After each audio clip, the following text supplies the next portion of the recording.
Assalamualaikum warahmatullahi wabarakatuh. Saya Ulfa Alfiana, mahasiswa S2 Ilmu Komunikasi Korporat Universitas Paramadina, akan mempresentasikan UTS Strategi Komunikasi Non-Profit. Pertama-tama saya mengucapkan terima kasih kepada Ibu Juni selaku dosen Strategi Komunikasi Non-Profit yang telah memberikan ilmu dan pengetahuannya kepada saya dan teman-teman saya semua. Baik, saya akan langsung melanjutkan ke pembahasan. Saya mendapatkan tema terkait dengan organisasi listening and sektor non-profit. Nah, jadi pertanyaannya itu dalam konteks non-profit yang sering bekerja dengan kelompok rentan atau terpinggirkan, bagaimana organisasi dapat mentransformasi praktek listening dalam proses pengambilan keputusan? Nah, jawabannya itu jadi dalam sektor non-profit, terutama yang bekerja dengan penyandang disabilitas, perempuan, anak muda marginal, atau juga kelompok miskin, listening tidak boleh hanya dipahami sebagai kegiatan menerima masukan secara pasif. Nah, organisasi itu perlu mengubah listeningnya menjadi praktek partisipatif, reflektif, dan transformasi yang memberi ruang bagi kelompok rentan untuk juga terlibat dalam keputusan yang menyangkut hidup mereka.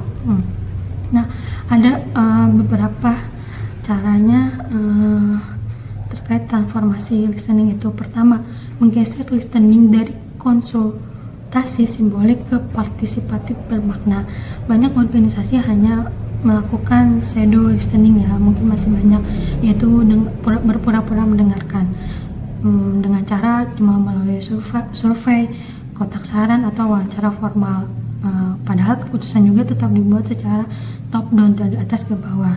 Nah, transformasi praktek listening itu harus dilakukan dengan melibatkan kelompok rentannya sejak tahap identifikasi masalah atau dari tahap perencanaan, bukan saat evaluasi, karena itu udah telat banget. Nah, perlu juga mengundang mereka sebagai co-desainernya gitu, karena kan mereka itu bukan sekadar penerima manfaat, mereka yang bahkan merasakan sendiri apa yang menjadi kebutuhan mereka. Nah, ini selaras dengan prinsip participatory action research atau PAR.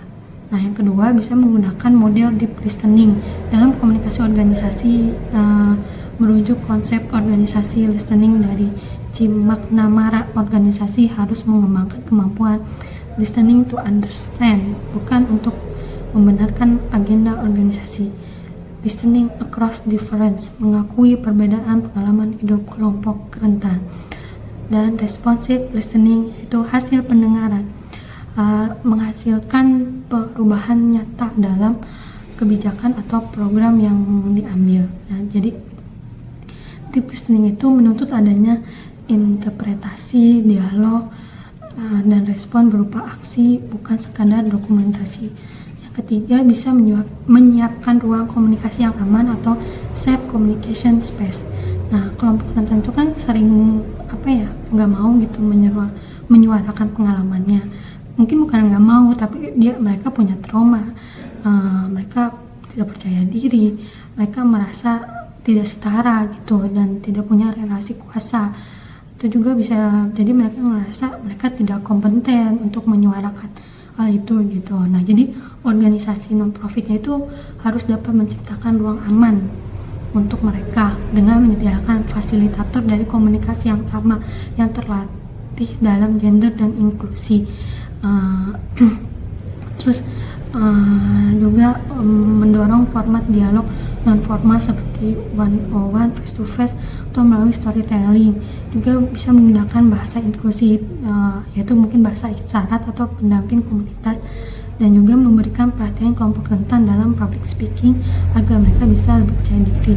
Yang keempat, lakukan pendekatan co-governance dan share decision making. Jadi praktek yang lebih maju memungkinkan kelompok rentan ikut menentukan arah program, mungkin dengan dewan komunitas, komite manfaat, advisory group yang memiliki suara real dalam perencanaan dan kebijakan. Nah, di sektor disabilitas, model Nothing About use without use merupakan bentuk paling jelas dari transformasi listening ke dalam pengambilan keputusan. Nah, yang kelima itu bisa dengan cara mengintegrasikan listening ke dalam struktur organisasi. Jadi transformasi terjadi jika listening menjadi indikator kinerja fungsi organisasi. Jadi misalnya dibuat listening unit seperti insight department, prosedur tetap SOP dalam desain program, monitoring, evaluation, learning. Jadi dengan demikian listening itu bukan kegiatan tambahan tetapi langsung ke core proses dalam organisasi. Nah, pertanyaan kedua yaitu jelaskan hambatan struktural serta implikasi komunikasinya ketika suara publik yang seharusnya diberdayakan justru tereduksi menjadi input administrasi semata. Nah, jawabannya itu jadi ketika organisasi hanya menjadikan suara publik sebagai data administratif, misalnya cuma dari angka survei, form laporan, atau sekadar bukti administrasi itu ya akan terjadi tuh reduksi makna partisipasinya. Nah, ini akan jadi hambatan struktural dan implikasi komunikasi yang serius. Nah, pertama hambatan strukturalnya, satu, asimetris kuasa antara organisasi dan penerima manfaat. Nah, kelompok rentan tidak memiliki posisi tawar yang memastikan suara mereka diperhatikan. Kadang suara mereka tuh hanya menjadi aksesoris dalam laporan saja, cuma formalitas dan bukan sumber pengetahuan otentik. Nah, implikasinya tuh harus komunikasi jadi instrumental, bukan dialogis. Kedua, tekanan donor dan logika administrasi. NPO tuh sering terjebak pada pelaporan berbasis indikator kuantitatif. Akibatnya listening diarahkan untuk memenuhi laporan donor saja, menunjukkan partisipasi secara simbolik, bukan menggali pengalaman hidup yang kompleks. Ini yang disebut beban administratif mendengarkan atau administrative burden of listening. Ketiga, struktur organisasi yang hierarkis. Nah, keputusan dilakukan oleh pimpinan atau donor, bukan komunitas. Suara publik hanya berhenti di level staf lapangan, laporan monitoring, dokumentasi internal, tidak pernah masuk dalam proses perumusan kebijakan. Yang keempat, ada praktek komunikasi satu arah.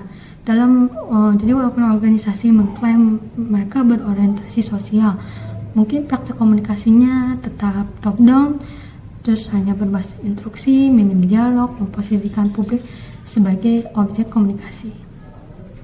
Yang kelima itu tidak adanya mekanisme aksi setelah mendengar.